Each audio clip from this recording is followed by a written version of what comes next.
সিলেট পর্ব দিয়ে বিপিএল এর দ্বাদশ আসর শুরু হচ্ছে ২৬ ডিসেম্বর থেকে। নিলামের পর দল সাজানো এখনো চলছে, তবে কোচিং প্যানেল সাজিয়ে ফেলেছে সব ফ্র্যাঞ্চাইজি। 4 ফ্র্যাঞ্চাইজি ভরসা রেখেছে দেশি কোচেদের কাঁধেই, তবে ব্যতিক্রম রংপুর রাইডার্স আর ঢাকা ক্যাপিটালস। রংপুর এবারও দলের প্রধান কোচের দায়িত্ব দিয়েছে মিকি আর্থারকে। গত বিপিএলেও দায়িত্বে ছিলেন এই দক্ষিণ আফ্রিকান কোচ, যদিও সেই আসরে মিকি আর্থার মালিক পক্ষের প্রত্যাশা মেটাতে পারেননি। এলিমিনেটর রাউন্ডেই বাদ পড়ে যায় ফ্র্যাঞ্চাইজিটি, এরপরেও তাকে দেয়া হয়েছে দায়িত্ব। ঢাকা ক্যাপিটালস ভরসা করেছে বিসিবির হাই পারফরম্যান্স ইউনিটের দায়িত্ব পালন করা টবি রেডফোর্ডের ওপর।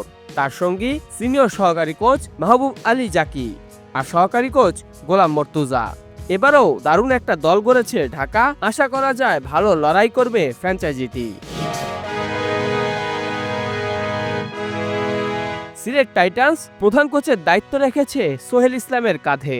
ঘরোয়া ক্রিকেটের পরিচিত এই মুখ কাজ করেছেন অনূর্ধ্ব ১৯ দল, ডেভেলপমেন্ট ক্যাম্প এবং বাংলাদেশ টাইগার্সের মতো জাতীয় দলের পাইপলাইন নিয়েও। বাংলাদেশ জাতীয় দলেও খণ্ডকালীন স্পিন বোলিং কোচের দায়িত্ব পালন করেছেন তিনি।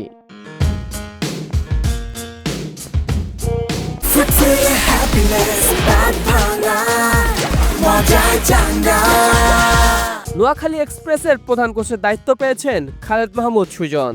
জাতীয় দলের সাবেক এই ক্রিকেটার বিপিএল কোচিংয়ে আছেন অনেক আগে থেকেই। ঢাকাকে একবার চ্যাম্পিয়ন করেছেন তিনি। এছাড়া তার দল ফাইনাল খেলেছে বেশ কবারই।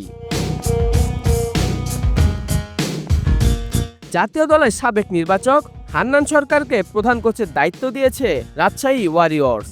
কোচিং করাতেই নির্বাচকের চাকরি ছেড়েছিলেন সাবেক এই ক্রিকেটার।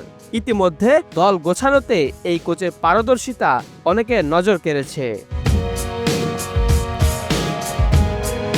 আসন্ন বিপিএলে সবচেয়ে কম পরিচিত নাম চট্টগ্রাম রয়্যালসের কোচ মমিনুল হক। ঘরোয়া ক্রিকেটের অভিজ্ঞতা থাকা এই কোচ মূলত কাজ করেন চট্টগ্রামের ক্রিকেটে। তার সঙ্গে ব্যাটিং কোচের কাজ করবেন তুষার ইমরান। ক্রিকেট বিশ্লেষকদের দৃষ্টিতে চট্টগ্রাম দলটা এখনও কিছুটা নড়বড়ে। এমন দলকে মমিনুল হক কতটা এগিয়ে নিতে পারেন সেটি নিয়েও রয়েছে প্রশ্ন।